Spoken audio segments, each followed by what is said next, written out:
Guys, ಈ ದೋಸೆಗೂ feelings ಇರುತ್ತೆ ಅಂತ ನನಗೆ ದೋಸೆ ಹಾಕಕ್ಕೆ ಶುರು ಮಾಡಿದಾಗಲೇ ಗೊತ್ತಾಗಿದ್ದು.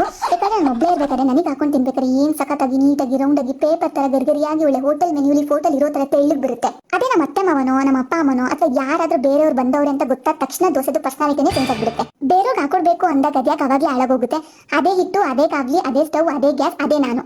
ಆದ್ರೆ ದೋಸೆ ಮಾತ್ರ ಒಂದ್ ಕಡೆ ಇಷ್ಟಪ್ಪ ಅಲ್ಲರ್ದೋಗಿ ಇಲ್ಕಿತೋಗಿ ಮಧ್ಯದಲ್ಲಿ ತೂತಾಗಿ ಒಳ್ಳೆ ಅಂಚ್ ಸಗ್ನಿ ಹಾಕಿದೀನೇನೋ ಅನ್ನೋ ತರ ಬರುತ್ತೆ. ಅದಕ್ಕೆ ನನಗೊಂದು ಡೌಟ್ ಬಂತು, ಈ ದೋಸೆಗೆ ಏನಾದ್ರೂ ಗೆಸ್ಟ್ ಡಿಟೆಕ್ಷನ್ ಸಿಸ್ಟಮ್ ಇದೆಯಾ ಅಂತ. ಇದು ಕೇಳಿಸ್ಕೊಳ್ಳುತ್ತೆ ನಾವು ಬಾಗ್ಲ ಹತ್ರ ಯಾರಾದ್ರೂ ಚಕ್ಲಿ ಬಿಟ್ಟಿದ್ ಸೌಂಡ್ ಕೇಳಿದ ತಕ್ಷಣ ಆಹಾ ಇವತ್ತು ಮನ ಮರಿದಿ ತೆಗಿಯೋ ಟೈಮ್ ಬಂತು ಅಂತ ಮಿಷನ್ ಸ್ಟಾರ್ಟ್ ಮಾಡುತ್ತೇನೋ ಅನ್ಸುತ್ತೆ. ಯಾಕಂದ್ರೆ ಯಾರಾದ್ರೂ ಮನೆಗೆ ಬಂದಾಗ ದೋಸೆ ಹಾಕ್ತಾಗ ಒಂದ್ ಕಡೆ 2G ನೆಟ್ವರ್ಕ್, ಇನ್ನೊಂದ್ ಕಡೆ 5G ನೆಟ್ವರ್ಕ್, ಮಧ್ಯದ ಸಿಗ್ನಲ್ ಗಮನ ಅಲ್ಲಿ ಸೌಂಡ್ ಆಗಾದ್ರೂ ಬರುತ್ತಾ? ಅದು ಇಲ್ಲ. ಆ ದೋಸೆ ಅಂಚ್ ಮೇಲೆ ಅಲ್ಲಿಂದ ಇಲ್ಲಿ ಗೋಡಿ, ಇಲ್ಲಿಂದ ಅಲ್ಲಿ ಗೋಡಿ, ಕೊನೆಗೆ ನೋಡಿದ್ರೆ ರೋಡ್ ಆಕ್ಸಿಡೆಂಟ್ ಸ್ಕೆಚ್ ತರ ಇರುತ್ತೆ, ಇಲ್ಲ ಅರ್ಧೋಗಿರೋ ಆಫ್ರಿಕಾ ಮ್ಯಾಪ್ ತರ ಇರುತ್ತೆ. ಅದನ್ನ ಬಂದಿರೋ ಗೆಸ್ಟ್ ಅಟೆಗೆ ಹಾಕ್ಬೇಕಾದ್ರೆ ಹೆಂಗ್ ಅನ್ಸುತ್ತೆ ಅಂದ್ರೆ, ಈ ಮಕ್ಕಳು ಬೇಕಂತ ನಮ್ಮ ಮನೆಗೆ ಬಂದಿರೋ ನೆಂಟ್ರು ಮುಂದೆ ಅಥವಾ ಕೇಳಿ ಕೊಡ್ಲಿಲ್ಲ ಅಂತ ಅಂಗಡಿ ಮುಂದೆ ಈ ಅನಾಥರ ಫಿಲಮ್ ಅಲ್ಲಿ ರಾಧಿಕಾ ಕುಮಾರಸ್ವಾಮಿ ಬಿದ್ದು ಒದಾಡ್ತಾಳಲ್ಲ, ಹಂಗ್ ಬಿದ್ದು ಒದಾಡಿ ಅವ್ರ ಅಪ್ಪ ಅಮ್ಮನ ಮಾನ ಮರ್ಯಾದಿನ ಇನ್ಸ್ಟೆಂಟ್ ಆಗಿ ಕಳೆದು ಬಿಡ್ತಾವಲ್ಲ, ಹಂಗ್ ಅನ್ಸುತ್ತೆ ಗೈಸ್. ಆ ಶೇಪ್ ಇಲ್ದಿರೋ ದೋಸೆನ ಅವ್ರು ತಟ್ಟೆಗೆ ಹಾಕ್ಬೇಕಾದ್ರೆ ಇಷ್ಟ ದಿನ ನನ್ ಕಂಡ್ರೆ ರಿಲೇಟಿವ್ಸ್ಗೆ ಮತ್ತೊಂದಷ್ಟು ಜನಕ್ಕೆ ಆಗಲ್ಲ ಅಂತ ಗೊತ್ತಿತ್ತು. ಇತ್ತೀಚೆಗೆ ನನ್ ಗಿಡಗಳಿಗೂ ನನ್ ಕಂಡ್ರೆ ಆಗಲ್ಲ ಅನ್ನೋದು ಗೊತ್ತಾಗಿತ್ತು. ಆದ್ರೆ ಈ ದೋಸೆಗೆ ಯಾಕೆ ಇಷ್ಟು ವೇಷ ನನ್ನ ಮೇಲೆ? ಈ ದೋಸೆ ನನಗೆ ಈ ತರ ಮೋಸ ಮಾಡಿ ರೀಸೆಂಟ್ ಆಗಿ ಗೊತ್ತಾಯ್ತು, ಇದಕ್ಕೂ ನನ್ ಕಂಡ್ರೆ ಆಗಲ್ಲ.